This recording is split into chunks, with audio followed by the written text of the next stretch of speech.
Let's start with the conflict in Gaza. We know that Israel is attacking Rafah right now. And recently, three European countries, Ireland, Norway, and Spain, they're going to recognize the state of Palestine. ICG was talking about that Israel has to stop attacking Rafah, but it doesn't Yeah. seem that Israel is caring about anything coming out of ICG.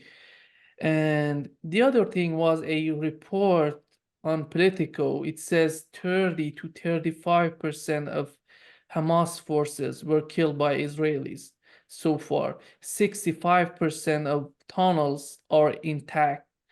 And Hamas has recruited thousands of new forces.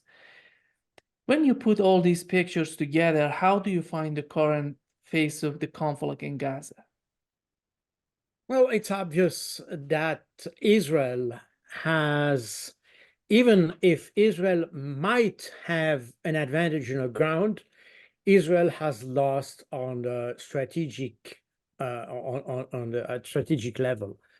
Let's take the different items that you mentioned. First of all, the ICC issue about the mandate, the arrest warrant for Benjamin Netanyahu and Yoav Gallant on the Israeli side, and the arrest warrant.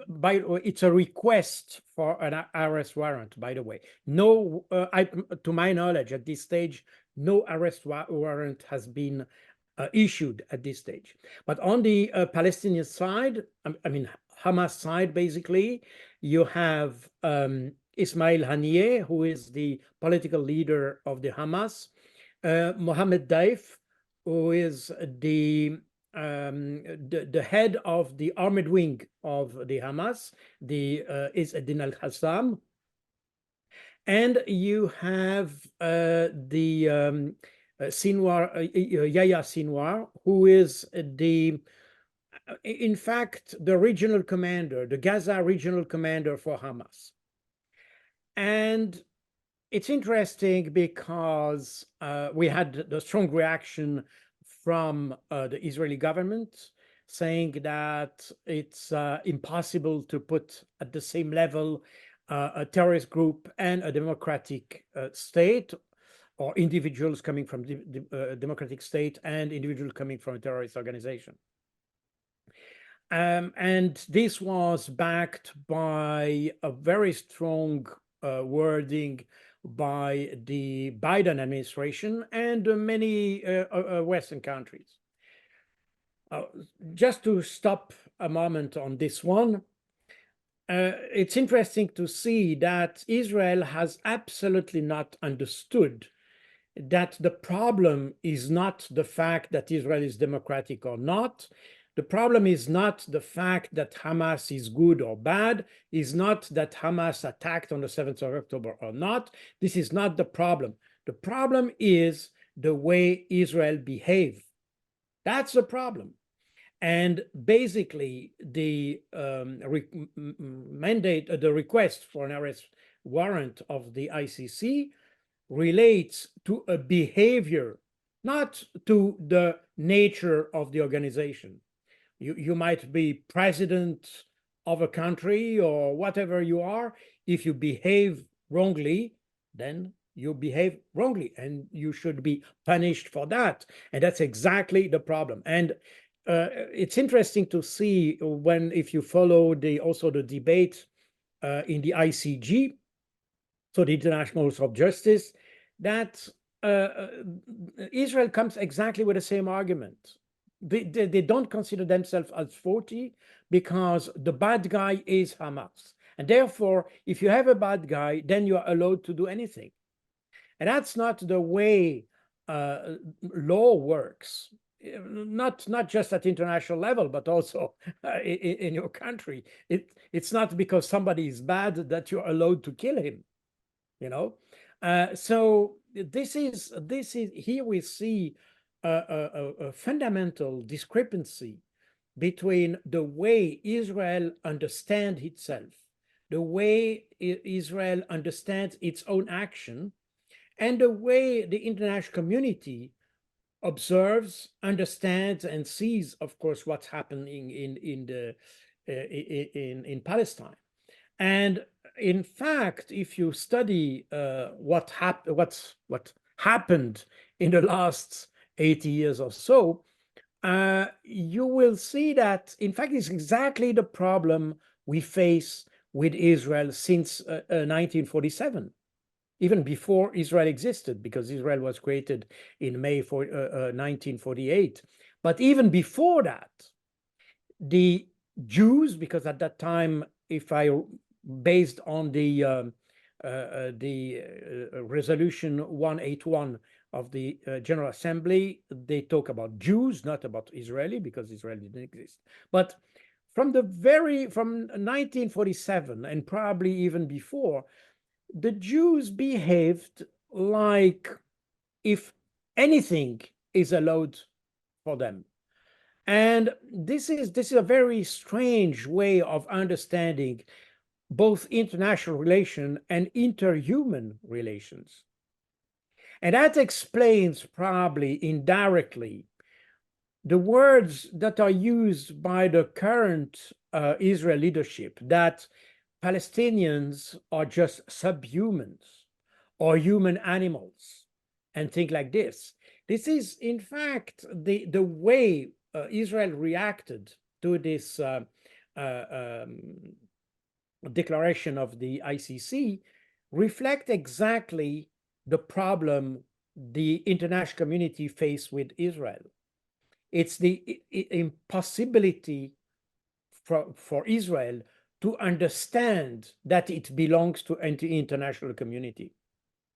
And I say that because if you read what happened in 1948, before Israel joined the United Nations, because as I said, Israel was created in May 1948, but it joined the United Nations in 1949.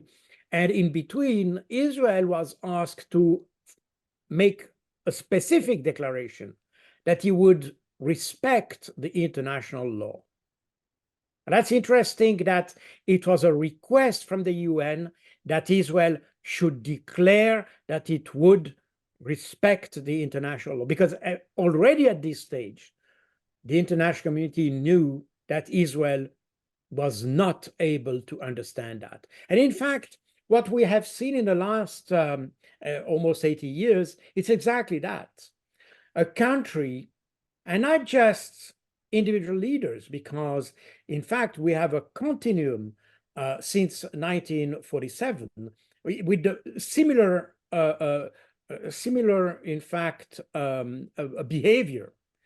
Today, it's extreme in Gaza, and it's obvious, and everybody noticed it. But in reality, we have exactly the same behavior since more than 70 years. So we have really to question here the ability of Israel to understand its membership into the international community. I think it's a question of national debate in Israel. I think that this very tragic events that we are witnessing in Gaza should be, in my view, for Israel, an opportunity to go back and make a kind of introspective questioning about the nature of the state of Israel, not its intrinsic nature, because the Jewish state and so on don't want to discuss that. They understand that. But when I say this introspective, it means this understanding of being part of something bigger, and not being just an observer among others. And that's I think it's a fundamental issue. So that's my first comment on the reaction of the Israeli government. Now, as to this arrest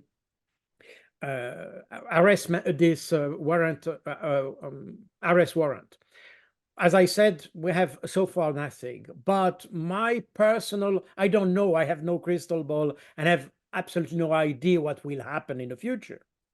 But my feeling is that none of these 5 persons will be courted in some way. None. Obviously, the 2 Israeli will not appear in front of a tribunal, because the Americans and probably a lot of European countries will want to refuse that. They will oppose that. But I think to some extent, the West will oppose also to have Hamas. And for a simple reason, is that if these 3 Hamas leaders appear in a court, this might expose the lies of the Israeli government. Because at this stage, the indictment of these 5 guys relates to the 7th of October. That's what the ICC mentioned. So that means that if they appear in a court, the 7th of October will come under international scrutiny. And we know from what has been published in Israel that the Israeli narrative about Hamas committing those war crimes and atrocities and pogroms and so on and so forth, we know that is wrong. We know that probably the Palestinians killed individuals, but probably not to the extent that the Israeli narrative mentions it.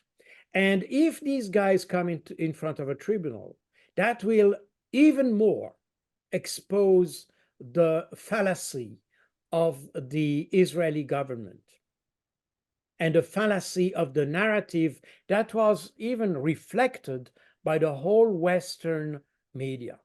And I think that's in my view, and I may be wrong on what will happen with those 3 guys, but my view is that nobody will want to take the risk. And we can see that the reluctance of the Israeli government to provide free access to UN inquiry personnel and inspectors or whatever to make this inquiry about the 7th of October. The reluctance and even the obstacle that was made by the Israeli government show that the Israeli government is very let's say uncomfortable with that. The 7th of October. They know that they lied, and they know that they used the 7th of October as just a pretext to carry on crimes. And of course, if it appears that the narrative was false or lies and so on, as what happened in the Israeli press suggests, by the way. But if it appears that in front of the international community, that will make the crimes of Israel even bigger and even without any excuse. And that may launch a terrible revenge on Israel, I think. That's my person. Perhaps not on Israel, but probably even on the Jewish community in the world. So I think this is a dangerous game that the West is doing. It's never a wise idea trying to base your crime on a narrative or on a lie. And we see that we see exactly, by the way, a similar evolution or development in Ukraine. And more we see that the narrative that was used as a cover-up to say, well, no, Ukraine is democratic and so on and so forth, all that starts to crumble. And it crumbles from the inside, because most of the information we have that make this narrative collapsing comes from Ukraine itself. So we may have exactly the same thing in Israel, but with probably even worse consequences. So I think that's an important thing. Then about the International Court of Justice, it's interesting to see that we knew that Israel refused to implement the recommendations, not the recommendation, the demands of the ICG that were made in 25th or 26th of January this year. I mean, stopping the military operation, provide free humanitarian access to the Palestinian population, keeping the evidence for further inquiries and so on. We know that Israel has implemented none of the demands of the ICG. And we know also because Israel was supposed to provide a report on the implementation of the ICG demands 1 month after this declaration of the ICG, meaning that was on the 26th of February. Israel didn't provide this. And since then, as the ICG confirmed, the situation has only worsened, has deteriorated considerably at every level, and the situation has become catastrophic. So it's not only that Israel has not implemented the demands of the ICG, but has even worsened the situation.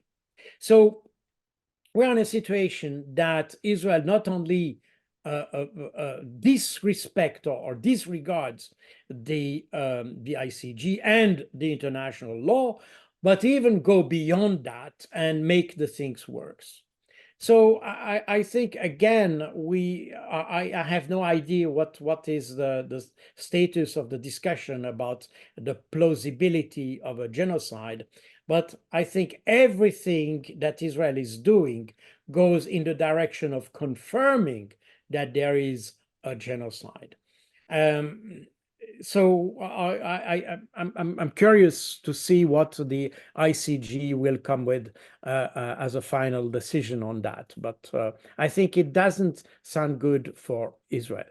Now, on the operational side, we see that Israel, and very recently, I think it was yesterday or even today, there was this report that Israel bombed deliberately a refugee camp because allegedly there were some people from Hamas hiding into the refugee camp.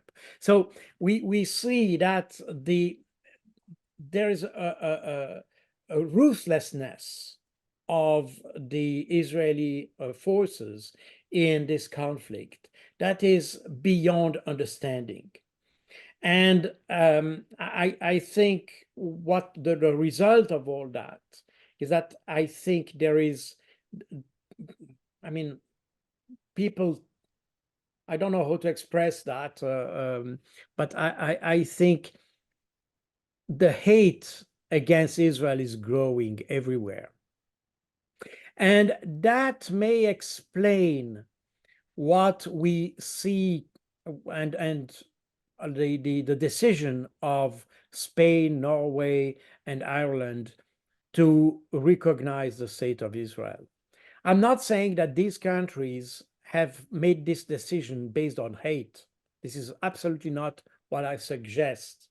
But I think Israel, through its own behavior, is creating an atmosphere in which nobody is willing to give more credit to Israel.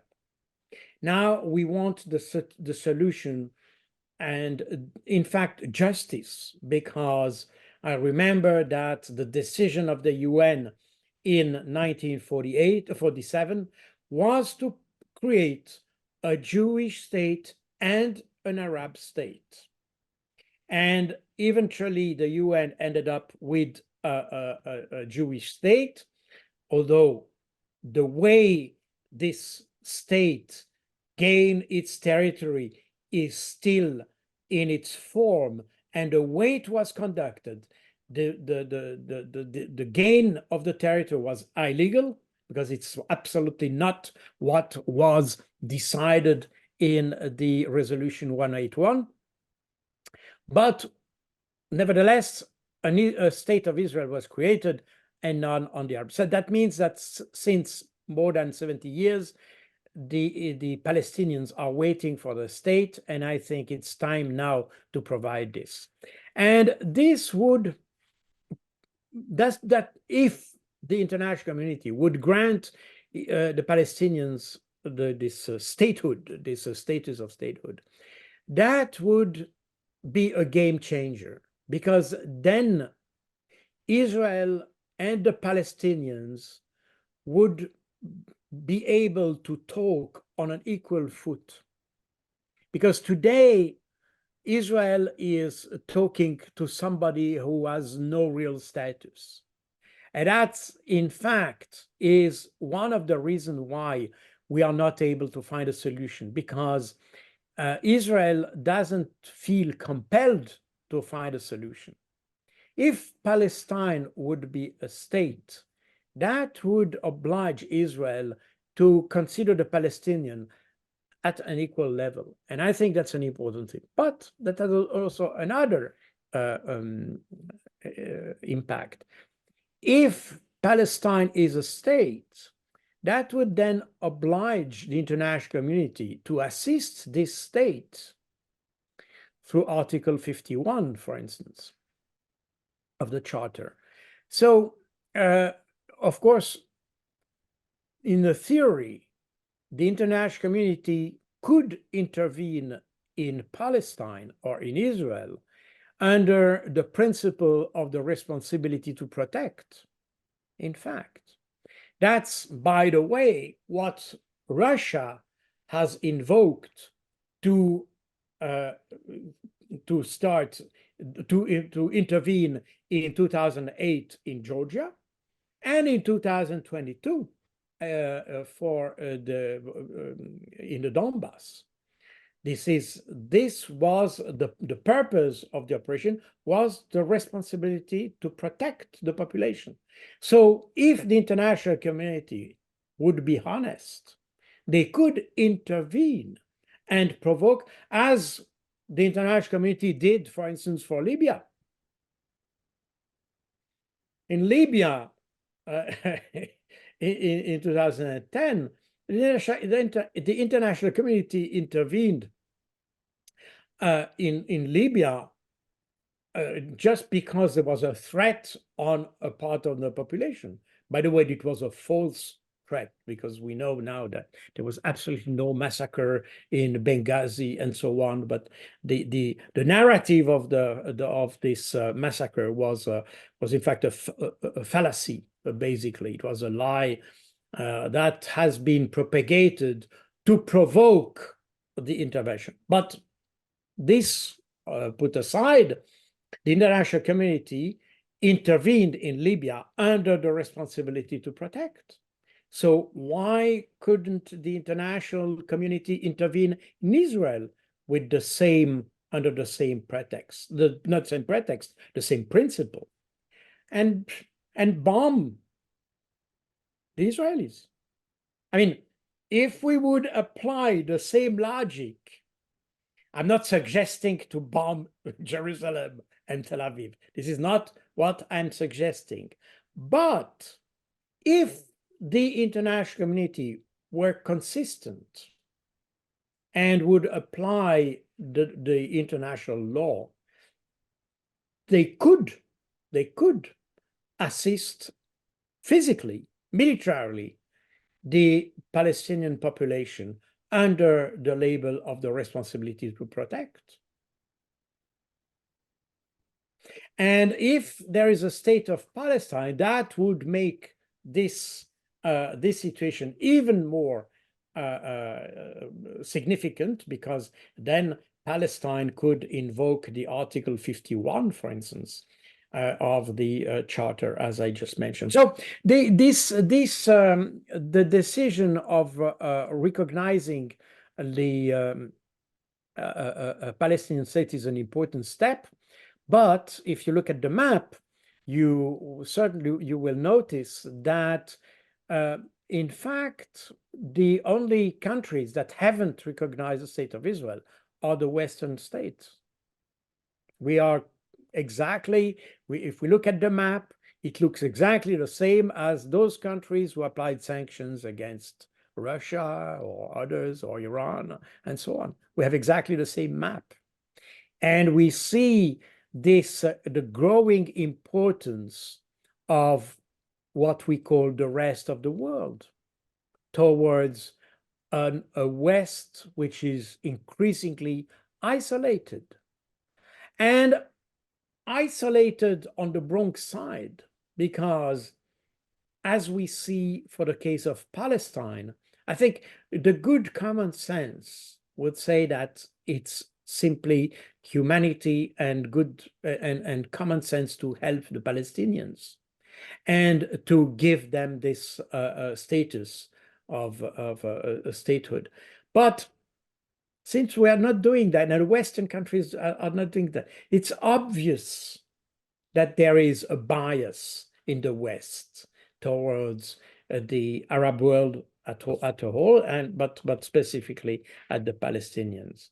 And I think looking at the map, I think it's very telling, in fact, and shows the start of a new world order that grows, and we may have in the coming years a significant change in this world order and in the balance of force between those two parties, because we see a Western world which is increasingly weak and the rest of the world which is increasingly strong, not just economically, that's anyway, but also politically, diplomatically. And we see that, and maybe we'll talk about this later, but if we come back to Ukraine and the peace conference, we see exactly the same divide. Those who will attend the conference are exactly those Western countries, and the rest of the world will not attend, even though they were invited. But the interesting point in that is that Zelensky is asking people from the rest of the world to assist. They're asking China to assist. So we see here the balance of force is shifting. And the declaration of those three countries to recognize the state of Palestine is an indicator of this shift of power on the world. So I think it's a very important step in that.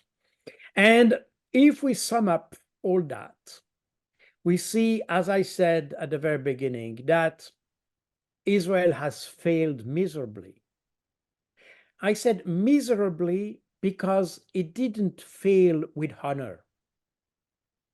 When you fight with dignity, with the respect of your enemy, with the respect of the rule of the war, you can fail with dignity. But here they failed without dignity, without honor. Israel is seen as a rogue state, and the definition of a rogue state is not just my own definition. It's a state that doesn't apply and doesn't recognize the value of the international law, that makes its own law, in fact, that prevail over the international law. That's exactly the definition of the rogue state. And the deeper we go into this Gaza crisis, the more Israel appears as something totally different from the rest of the world, in the way it behaves, in the way it recognizes the international institutions, and the way it recognizes humanity. I mean, if you see the color of my hair, I have a long experience in crisis and crisis management, and I have been personally in my different jobs in the UN and so on, in different capacities. I've been involved in various international crises. But it's the first time, really, that I hear the kind of wording that was used by the Israeli leadership, talking about subhuman people, talking about animals when talking about the enemy, asking for flattening an area to make a population disappear. That in my life, in my professional life, I've never heard such such a vocabulary. Never. So we are witnessing something literally extraordinary. Extraordinary means out of the ordinary. And that's exactly what we are witnessing.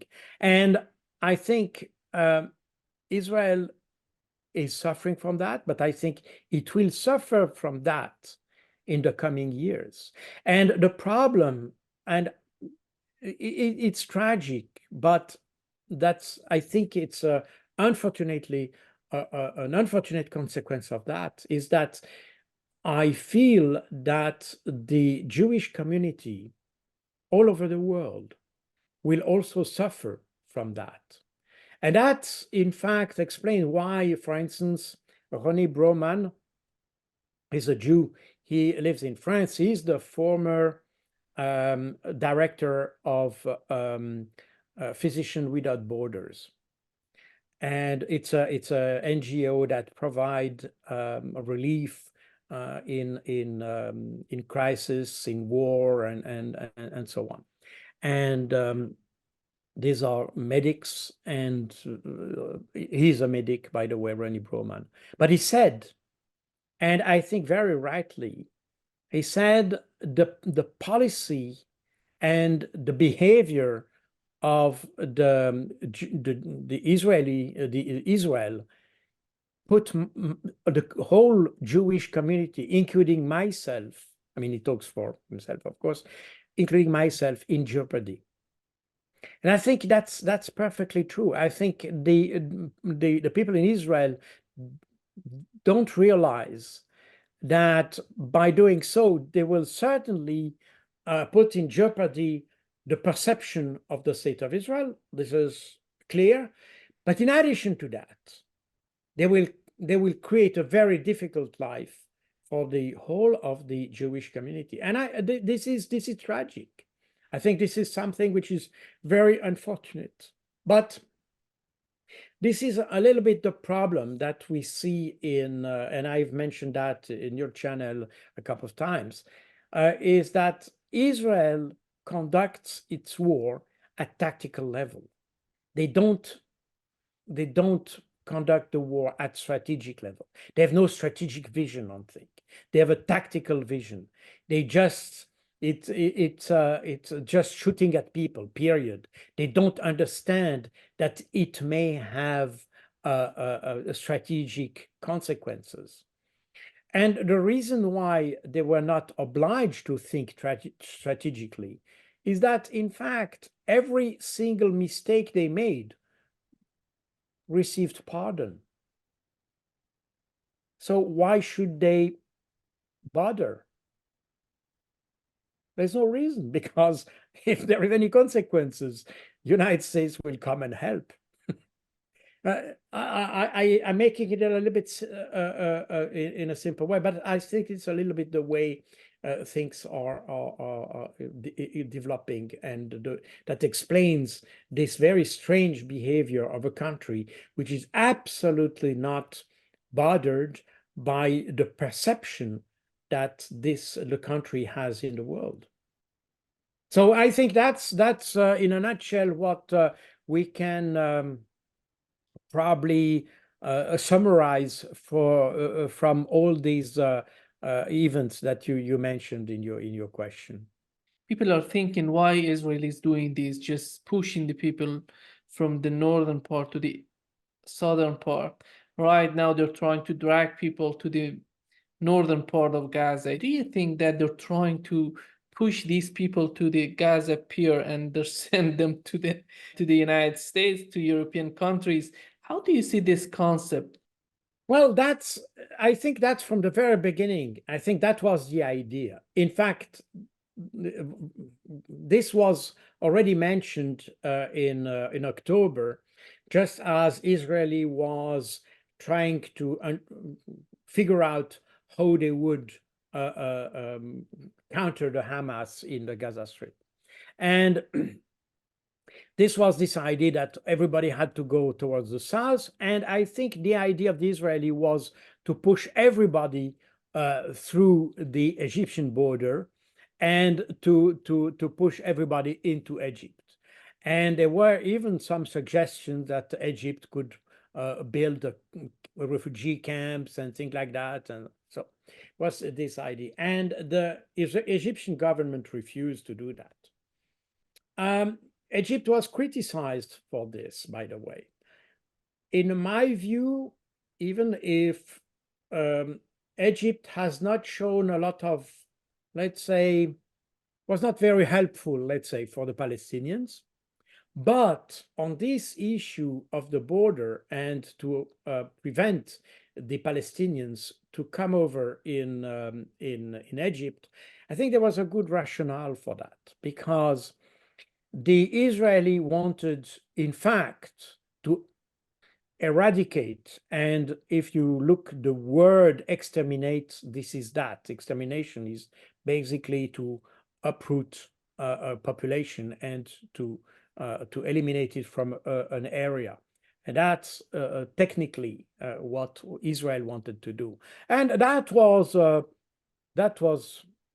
said plainly. In fact, even there was even a Israeli politician who said he wanted to recreate in Gaza something like Auschwitz. So this this was plainly said, and that was the very idea, to push everybody in the south and so on. As the Americans came with this idea of the pier, was this some individuals said, oh, that could be a good opportunity then to push everybody to the sea, and then they could go anywhere. But in fact, if you look where the pier is, it's in fact more in the north, so it's not in the south. As a result, I think I'm not sure the Israeli had really this idea, but this was mentioned in the media. I'm not sure it was the idea, neither of the Americans nor from the Israeli.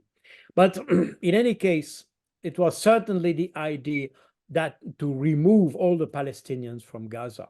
And you had even some Israelis, I mean, civilian communities and so on, that even planned to rebuild Gaza and to have nice access to the beach and things like that. So there was already planned, and there were even real estate companies even making plans of the future settlements that could be sent. And you had ultra-nationalist Israeli who in fact made a kind of union with other Israeli to remove all the Palestinians from Gaza in order to give everything to the Israeli.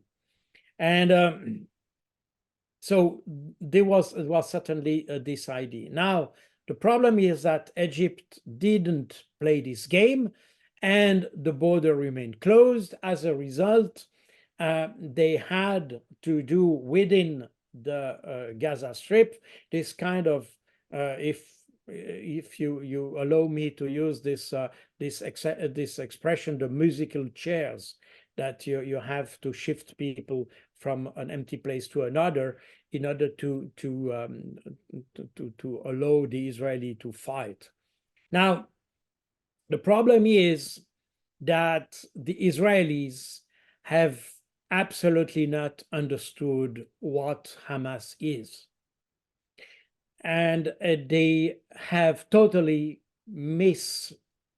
let's say, underestimated the capacity of the Palestinian leadership to organize itself and to organize the fighting within the Gaza Strip.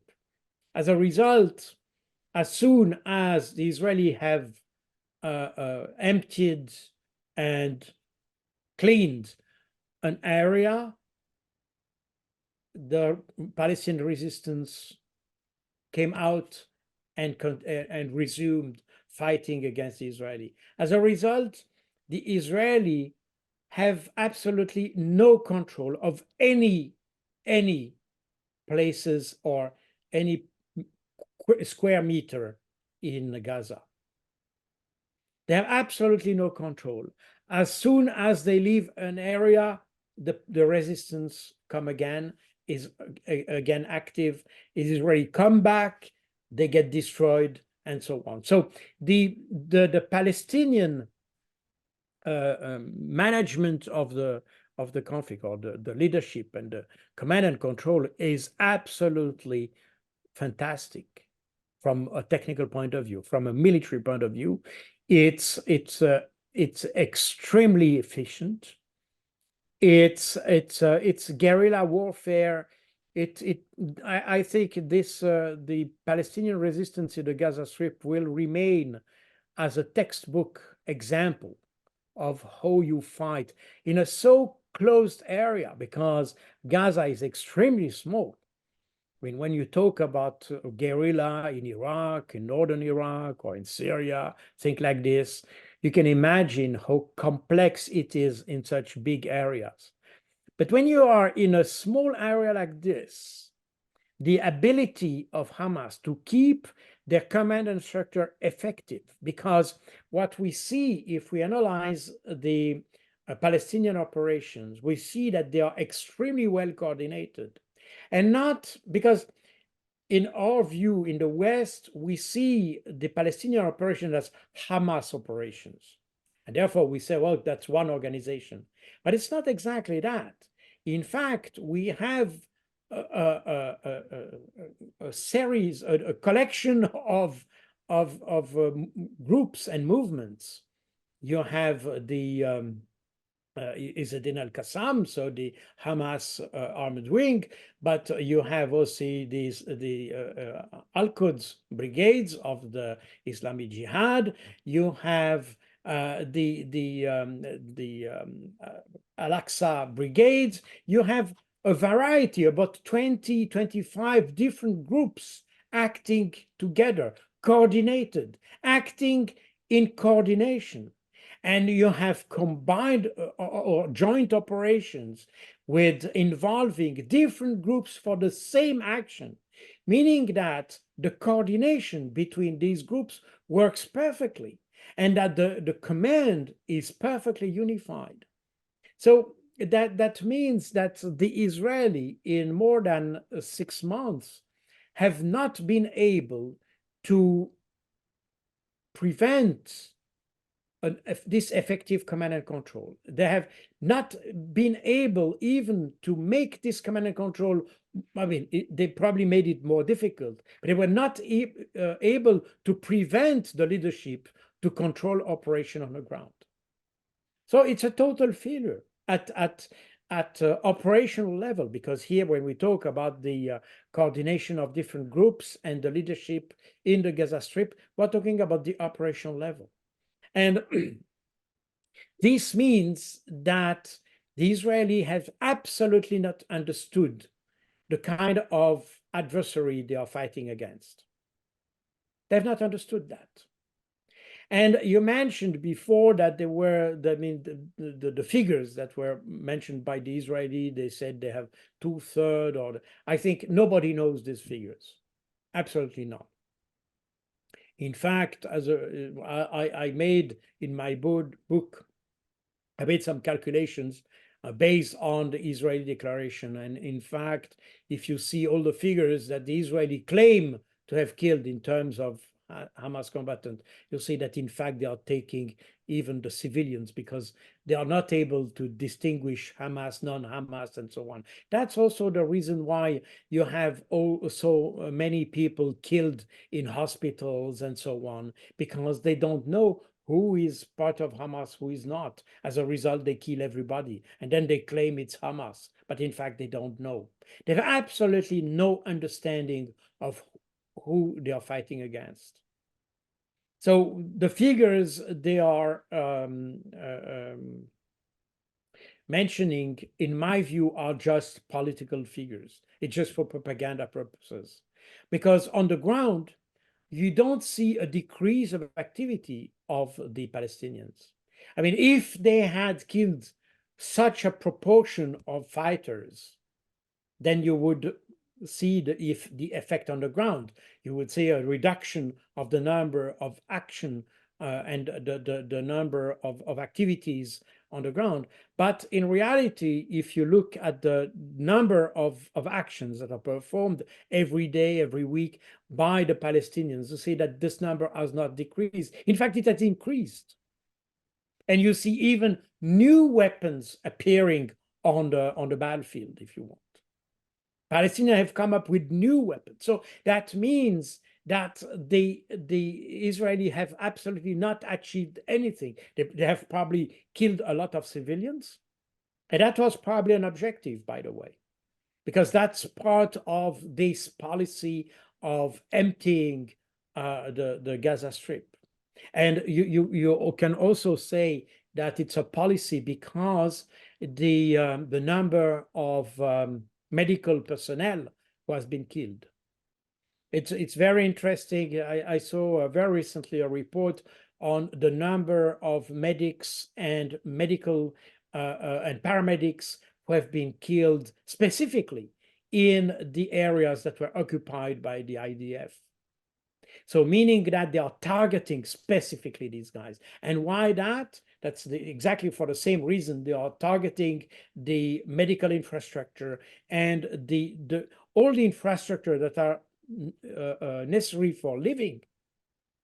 They are destroyed, because then by destroying those essential services, that their strategy is to remove any willingness of the Palestinian to stay.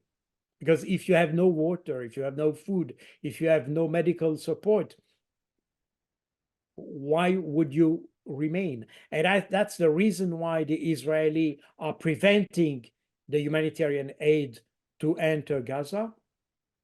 That's the reason why they are targeting specifically the medical personnel and supplies and so on, and the medical infrastructure. And that's also the reason why they target also these infrastructures such as water supply, power supply, and so on and so forth, because that would then create an incentive for the Palestinians to leave. And interestingly, in the comment that was, or the last comment provided by the ICG on the 24th of May, they insisted on, because a genocide is not just defined by the fact that you kill people. That's one of the indicators, if you want. But it's not the only one. There are many others. The intentionality and all that must be, okay, I don't want to go into all these criteria that are developed in the Article 2 of the Genocide Convention. But a very important point, and that was mentioned, and the ICG insisted on that, is when you start to degrade the living the living condition of the population. And that's an indicator of genocide. And that was mentioned a couple of times by the ICG the other day, meaning that this is an aspect, because we tend to focus on the number of killed, which is obviously an indicator, and this is something we have to consider. But there are other factors that are equally important, and the degradation of the living environment and all that is an important factor in defining and to define the condition of genocide. And that's exactly what we're witnessing. So that means that, in fact, the more we go into this crisis, the more we see that Israel is fulfill all the criteria of the genocide. I don't know what the International Court of Justice will eventually decide on that, but we see, and the message that was provided by the ICG was very clear, that in fact we are going toward the definition and the implementation of a genocidal intent. So that I think is very interesting. But as to come back to the figures and the impact of the military operation, I think Israeli has failed miserably. So we see, and it's interesting because the Palestinians, when they carry operation, they used to record these actions. So usually, even if they may have individual cameras and to take movies of their actions, but very often you see that they go in pair. You have one guy who take the pictures and the other one who fights. And the interest of that is that you can document all these actions. So we have a very good understanding of the way the Palestinians function, the way they act, the way they perform their actions. But we have also an idea of the result of these actions. Meaning that even if we don't know the figures, even if we don't see the bodies and the dead and all that, we can have, let's say, an educated guess about the result of the Palestinian actions. And what we see is that the Palestinian action create a lot of chaos within the Israeli forces, that there are a lot of casualties, much more than what is mentioned by the official communique of the Israeli forces. So that means that at tactical level, the Israeli have no control on the situation. At operational level, as I mentioned before, have no control on the situation. And at strategic level, Israel is failing miserably because the international community is increasingly in favor of the Palestinians and increasingly critical towards Israel. So it's a failure from A to Z on the Israeli side. I'm not saying that Hamas is not suffering casualties, and obviously you have all these civilian casualties that the Palestinians have suffered.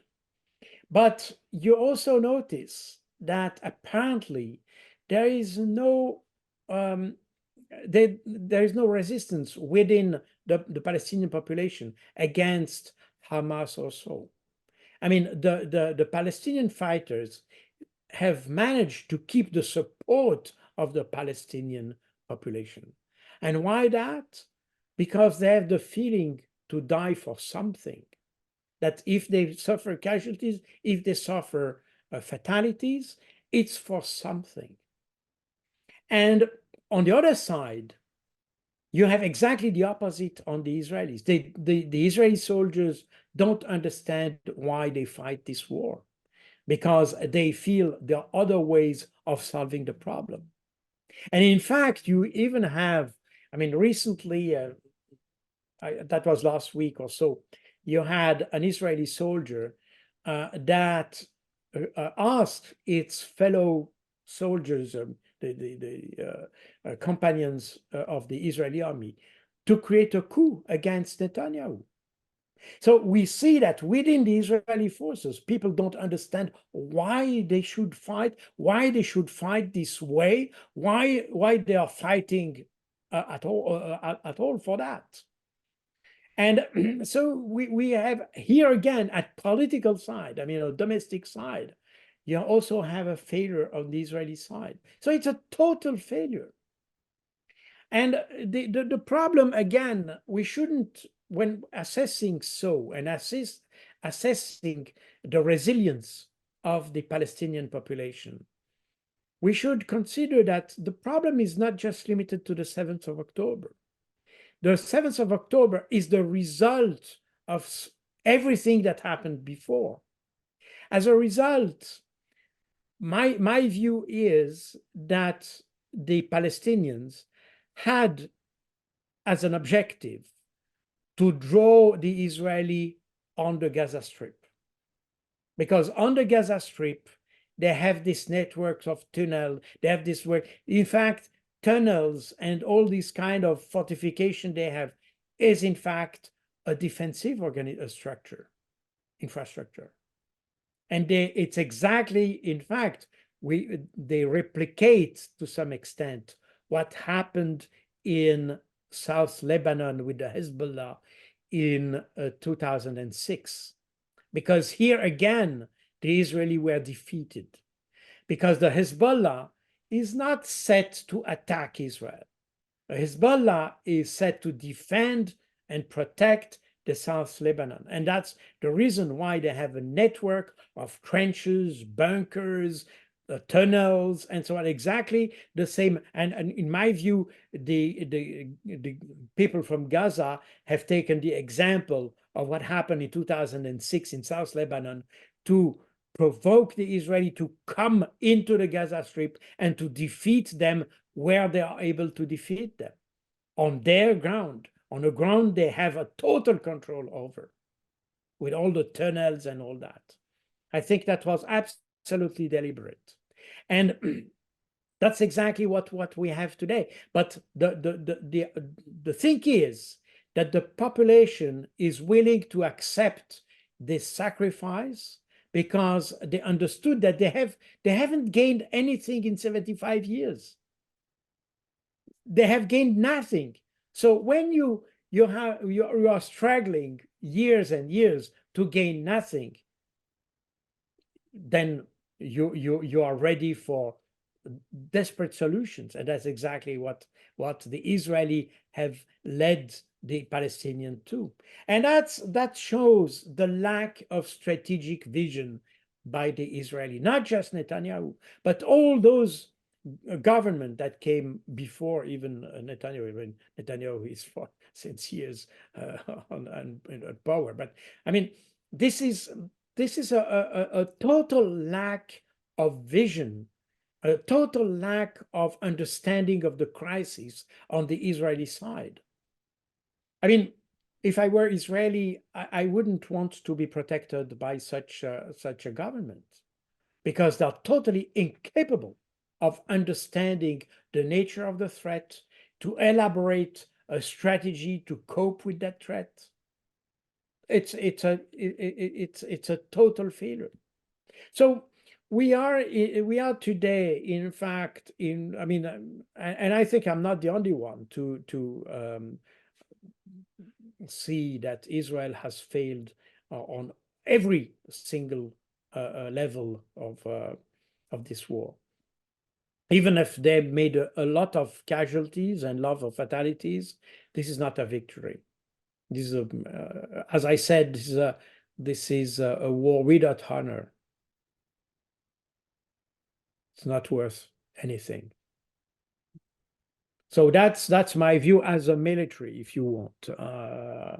If I were to assess that beyond what I may think about this guy or this guy, this is not a question of who you prefer or not. It's just a question of military assessment of the situation, a strategic assessment. And I think here Israel has failed miserably, literally. Please show your book. Could you introduce this book? Because many people are asking what's the name of this book, and we're gonna put the link in the description of this video. Yeah. People access that. This book is being translated in English. I think it does exist already in English. I don't have here, it's a French version. This is the Operation Al-Aqsa flood, basically. And under the second title is The Defeat of the Vanquisher. And this is the same subtitle as I had in my book on asymmetric warfare, the book I wrote 20 years ago about the Israel, by the way, and the relationship with the Palestinians, because I noticed that, in fact, the strategy, or the lack of, if you want, of a strategic, is let's say the Israeli behavior was in fact backfiring on Israel. And I explain why in the book, because we tend in the West to neglect the cultural dimension of the way of understanding war and understanding victory, for instance. The good example is that and again, as I have studied in my various military schools, we know that victory, and when you destroy the enemy, basically, very in a summarized form, we define victory as the destruction of the enemy. But for an Islamic combatant, an Islamic fighter, a Muslim fighter, the victory is not a victory over the enemy. The victory is a victory over oneself. This is the willingness of not accepting not to act. I don't know if I explained myself properly. Yeah. This is to resist the idea of giving up. That's basically, if you analyze the word jihad, which comes from the verb jahada in Arabic. Jahada means to resist, to make an effort. So, and to resist is not to resist, I mean, to resist to the enemy, of course, but it's also to resist the temptation of giving up. So when you resist successfully to give up, I mean that when somebody attacks you, but you have the willingness to resist, even if you die in that, that's not the question. If you resist, you have already the victory, regardless of if your resistance bring destruction of the enemy or your own destruction. That's not the problem. The problem is that this is a willingness to resist. And that is, in fact, the way and not just the jihadi and so on fight.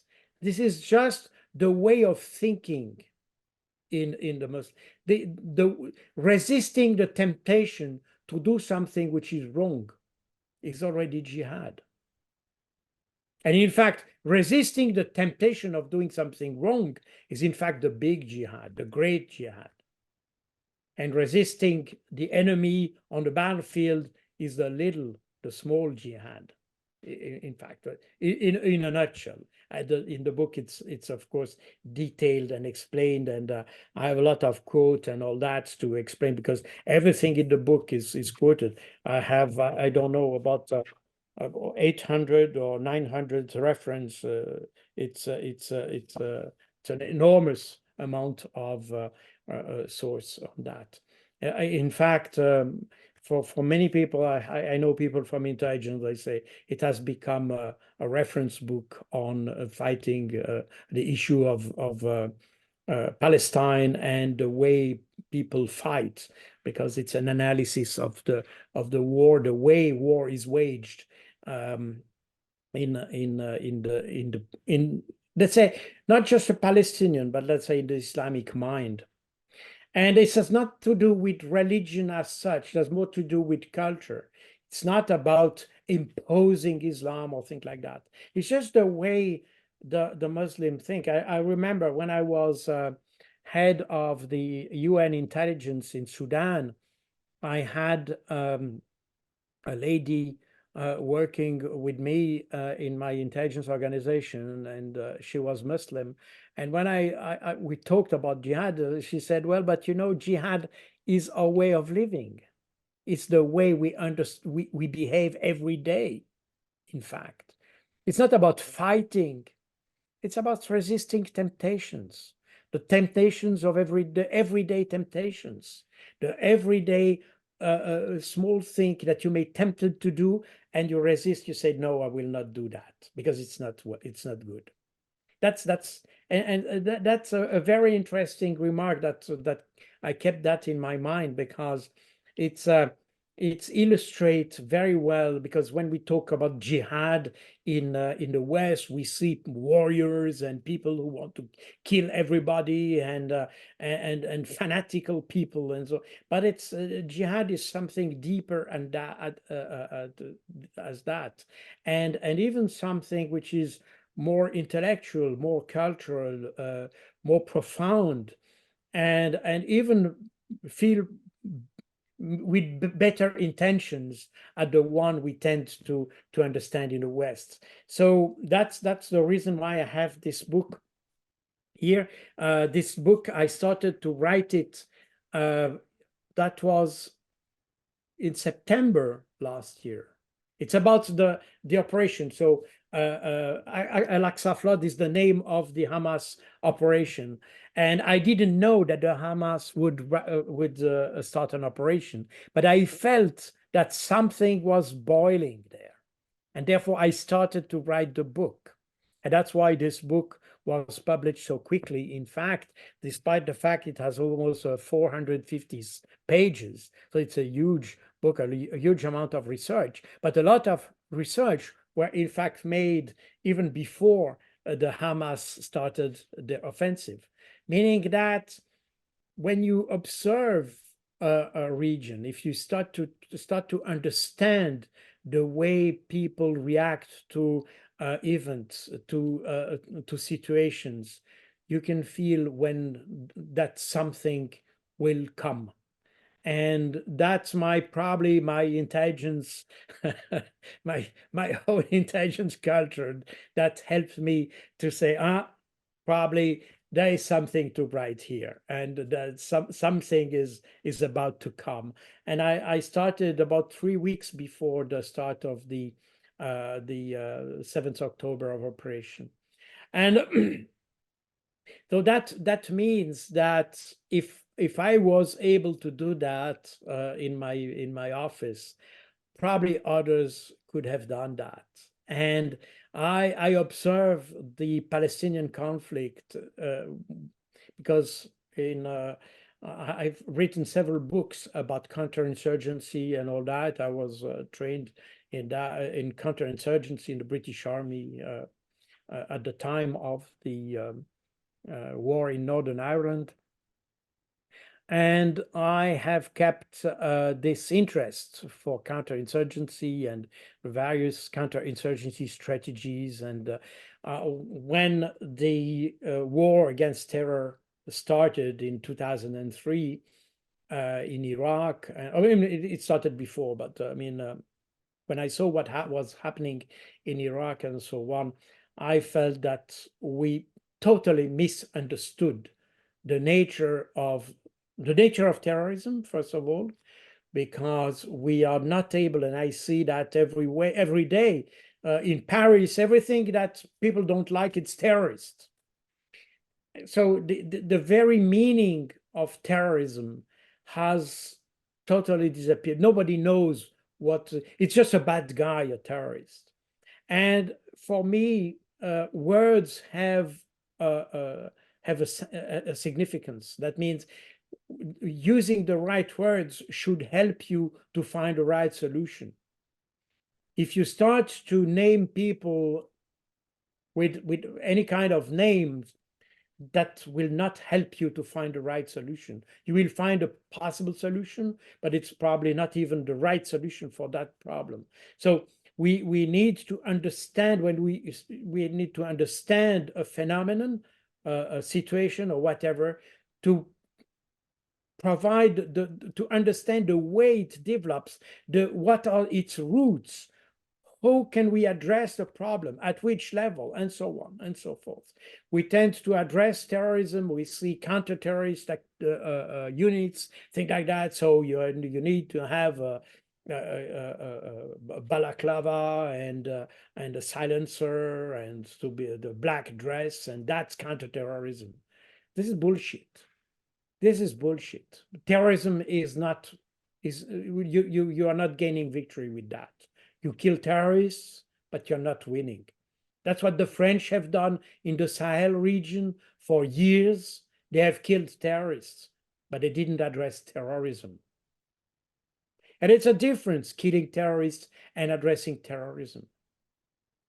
Because when you kill people, and by the way, I have been very often in Mali and in these region of in the Sahel region, and people used to send me, well, the French kill one guy, but the day after you have 10 others coming up. So that means you kill terrorists, but you're not destroying terrorism. And that's exactly, by the way, what the Israelis are doing in Palestine. They have the only result of their, I would say, I don't dare to use that strategy, but let's call it for now strategy. The only result of the Israeli strategy in Palestine was to create terrorism. And to be honest, I think the Palestinians are very resilient because, in my view, they have been extremely moderate if we compare to what the Israelis have done. And today we see the capacities and the capabilities of the Palestinians, and we see that they are far more superior at what the capabilities of the Israeli, despite the lack of technology, despite the lack of air force or missiles or counter missiles and radars and all this technology and fancy stuff you may have to fight. Despite the lacking of this, the Palestinians are superiors on the battlefield because they don't have the gadgets, but they have their minds. And this explains that fighting terrorism is not just about having silencers and nice machine guns. It goes beyond that. And I would say it's probably probably because you have the machine gun that you're not able to address terrorism, because then you rely on your machine gun, and that's exactly the wrong end of the business. So that means that this book explains the way the Palestinians understand their struggle, the way they, in fact, the way they address the problem of resistance. What means resistance? And for a lot of people, even military, we don't understand that because, and you see that in Israel, the Israeli soldiers, they are not used to be confronting the enemy. They are used to fight from a distance. You know, they're used to bomb them, to bomb with artillery, with missile, with air force, with long-range weapons, with snipers. They are not used to fight the enemy looking in the eyes of the enemy. And that's the difference. And that's exactly when you see the pictures of the Palestinian fighting against the Israeli tank, they come to the contact with the tank. They just put the shape charge on the tank. They go close to the tank, and they're using those dead angles where it's not possible to see them. So they are going extremely near to the enemy. They are fighting. There were some example. I think it was the 1st of January this year, to show their ability to act. The Palestinians started to launch rockets at, I think, less than 10 meters from an Israeli position. They launched the rocket from a distance that was 10 meters, and these rockets were directed towards Israel. So the launchers were just a few meters from the Israeli position. So the Israelis are not used to that. These Palestinians are extremely tough people. They're extremely. I mean, this is when you see the picture, you see these guys. Sorry to use that expression, but these guys have balls, literally. And on the opposite, what happens is that the Israeli tends to stick into the tanks because, you know, the Merkava is, you can use the Merkava as a kind of armored personnel carrier to some extent, just for a few soldiers. You can use them as that. And even the armored personnel carriers that are involving Gaza, the soldiers don't go out. They stick into the tank because they feel protected. As a result, this even easier for the Palestinians to go and to destroy the tank. And then they have a full hit because they don't just destroy the tank, but they destroy also the 10 guys that are inside. So, but the Israeli soldiers are not used to that. So they're afraid of that.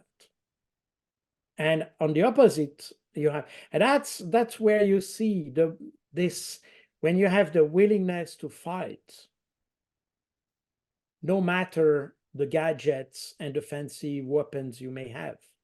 If you are in front of a guy who has a reason for fighting, who has an objective for fighting, who has a rationale, you cannot defeat that. And that, I think, is the big mistake of the Israeli, not to be able to assess the inside, I would say, the inside capacity of the Palestinians. You cannot just assess the Palestinian by numbering the number of machine guns and rocket launcher and that. This is just cosmetic. What you need to assess is the quality, the willingness of the warrior to fight. And that's exactly what makes the difference on the battlefield, because you see soldiers on the battlefield, I mean, Israeli soldiers who have absolutely no willingness to fight. I mean, not all of them. I'm not talking for all of them, but it's interesting because recently the Israeli had to set up a kind of religious unit. It's the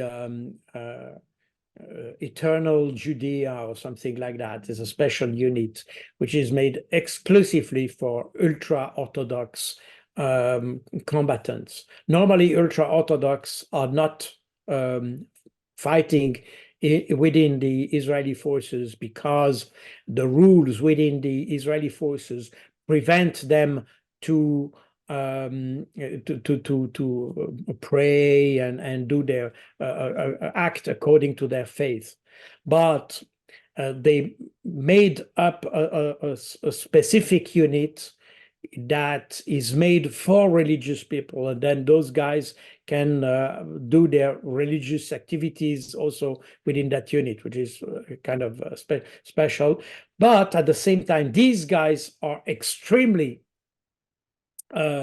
ultra-Orthodox, so that means that these guys are, I wouldn't use the word fanatical, but it goes a little bit in that direction. And this unit, by the way, was recently condemned, condemned verbally by the UN for committing war crimes and all that, because these are, in fact, as a matter of fact, they are extremist people. But they had to put some kind of unit like this because the usual soldier, the normal soldier, doesn't want to fight. He's not willing to fight. He's not used to that. He's not trained for that. He doesn't see the point. So we have here a total discrepancy between these two armies. There's a mismatch, if you want, between the two. The Israeli army seems to be strong because it has a lot of hardware and seems to be physically strong, but it's intellectually and morally weak. And you have exactly the opposite on the Palestinian side. They don't have the wealth of equipment that the Israelis have, but on the other hand, they have the willingness to fight. They have the rationale to fight because they have something to lose or nothing to lose. On the other hand, if you want, because they are pushed towards an extreme situation. So for them, they have nothing to lose. So they have the willingness to fight because there is no other solution than fighting. And that's why the Palestinians are stronger. And that explains probably why we see this at tactical operational level, the Palestinians have undoubtedly the advantage. And when we go at strategic level, then the international community has understood that Israel is not waging the right war, and is not waging the war rightly. So it's not doing the right things, it's not doing the things right.